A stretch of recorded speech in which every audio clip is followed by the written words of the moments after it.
저는 새내기 직원 이지혜입니다. 오늘 제가 직원을 대표해서 동장님과 책에 대해 이야기하는 시간을 가지기로 했는데요. 조금 떨리지만 인터뷰에 최선을 다하겠습니다. 그러면 오늘의 주인공이신 장종환 동장님을 모시고 얘기를 나눠보도록 하겠습니다. 동장님 나와주세요.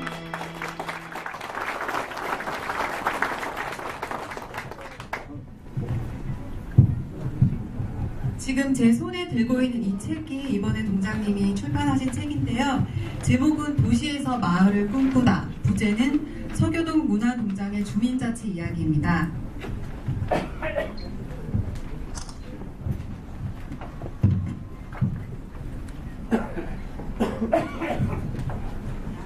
동장님 출간해 주신 거 축하드립니다. 책 제목이 도시에서 마을을 꿈꾸다. 듣는 순간 가슴에 와닿는데요. 책 제목을 직접 지으셨는지요? 네, 아까 잠깐 인사 말씀해 드렸지만 제가 이 태생이 서울이다 보니까요. 주로 이제 공덕동하고 용광동에서 어린 시절을 많이 보냈어요. 그래서 그 당시에 그 골목길이라든가 그런 것들을 생각하면서 이제 도시가 개발되면서 그런 흔적들이 다 사라지죠. 그런 것들이 늘 마음에 전하고 있어요. 저는 이제 고향이 서울 사람들은 고향이 보통 없다고들 그러잖아요. 저도 역시 그런 생각들 많이 가졌고 늘 그 마을이라는 것이 제 마음속에 늘 있었어요. 그래서 이번에 책을 쓰면서도 또 전반부에는 제 어떤 성장 과정을 그렸고요. 후반부에는 이제 특히 이제 동장 생활을 하면서 주민들과 그 마을에 대한 이런 그 작업들을 좀 많이 했죠. 그러다 보니까 책의 제목도 좀 마을과 좀 관련된 이런 게 해야 되지 않을까 해가지고 출판사가 작업을 하고 상의해가지고 지금같이 도시에서 마을을 꿈꾸다라는 제목을 정하게 됐어요. 제가 책을 읽어보니까 책의 내용이 도시에서의 주민자치, 마을 이야기가 많습니다. 이러한 주제로 책을 쓰게 된 특별한 동기가 있으신가요? 뭐 요즘 뭐 다 아시다시피 주민자치다, 마을 공동체다 뭐 이런 거 화두가 되어 있지 않습니까? 근데 정작 마을에서 주인으로 살아가려는 그런 것이 좀 많이 미흡하다고 저는 생각을 했고요. 그래서 지금 민선자치 이제 20여 년이 지금 지났죠. 20여 년이 지났는데 아직까지도 그 뿌리를 못 내리고 있다고 저는 생각이 듭니다. 그래서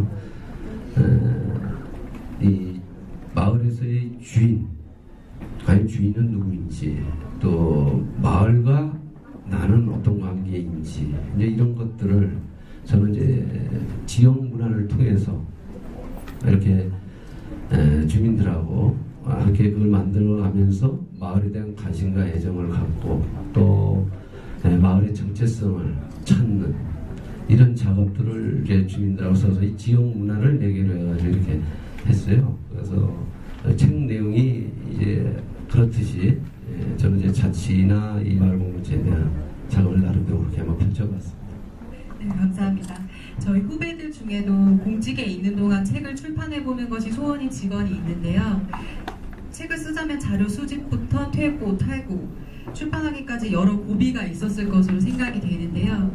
출판하면서 특별히 어려운 점은 없으셨는지 한번 말씀해 주시겠어요?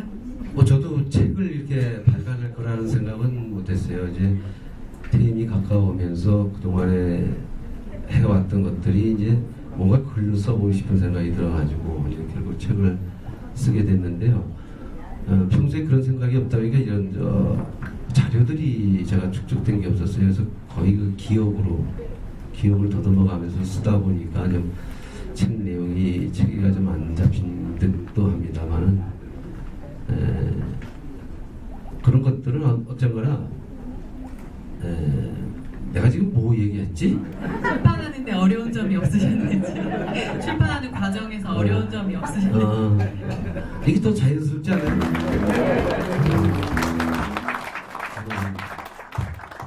이번에는 제가 책의 한 페이지를 읽고 그에 대해서 이야기를 해보도록 하겠습니다. 이제 책에 보시면 7장 컴백 투 서교동이라는 장이 있는데요. 부제는 첫 발령지에 돌아오다입니다. 이 2011년 7월 서교동장으로 발령을 받았다. 서교동은 36년 전 공무원으로 첫 출발을 했던 곳이라 마치 고향에 돌아온 양 감회가 새로웠다. 그 당시 왕성하게 활동하셨던 분들이 이제는 칠순을 훌쩍 넘어 백발이 성성한 모습으로 반갑게 맞아주고 홍대 앞 문화예술인 친구들도 반갑다며 축하해 주었다. 이렇게 1977년 첫 발령지가 서교동이고 또 2년 반 전 다시 동장으로 부임을 하셨는데요. 동장님께 서교동이란 어떤 의미가 있을까요? 한마디로 말씀해 주시겠어요? 네, 서교동은 공직 생활에 있어서 저한테는 제2의 고향과도 같습니다. 제2의 고향이라는 말씀이세요. 그리고 1977년의 서교동과 지금 2013년의 서교동 큰 변화가 있을 것 같은데요. 동장님 생각하시기에 제일 크게 달라진 점은 어떤 게 있을까요? 그렇죠. 제가 공직생활 처음 할 때 이 서교동은 뭐 서울에서도 알려진 그 부촌이죠. 그 당시 여기 전현직 장차관, 뭐 전현직 장성, 또 판검사, 기업가 이런 분들이 많이 거주하시는 전형적인 주택가였어요.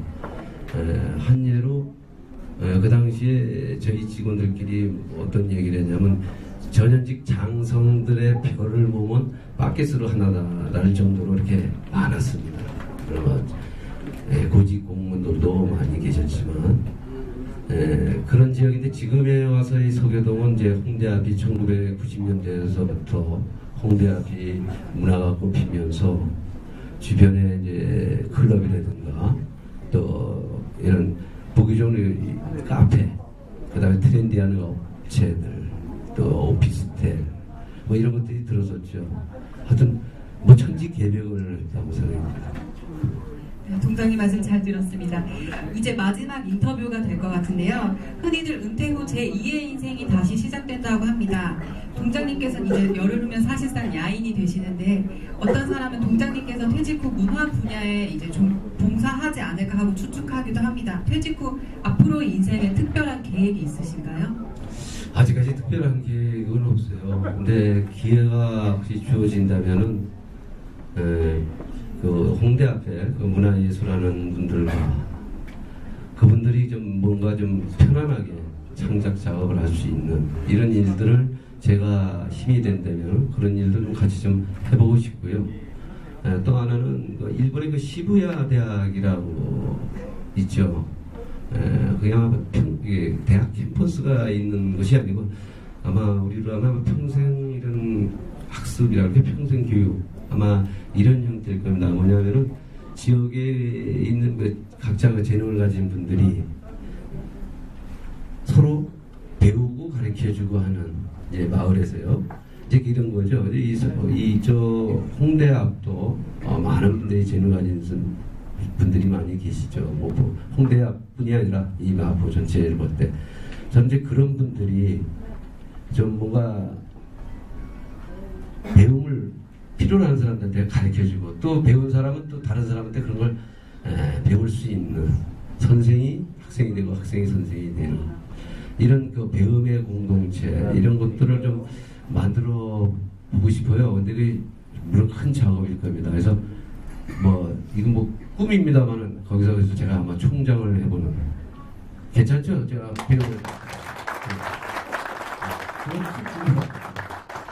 동장님 오랜 시간 동안 재미있고 성의 있게 말씀해 주셔서 감사하고요. 오늘 출간한 책이 여러 사람이 읽고 감동받을 수 있는 베스트셀러가 되기를 진심으로 바랍니다.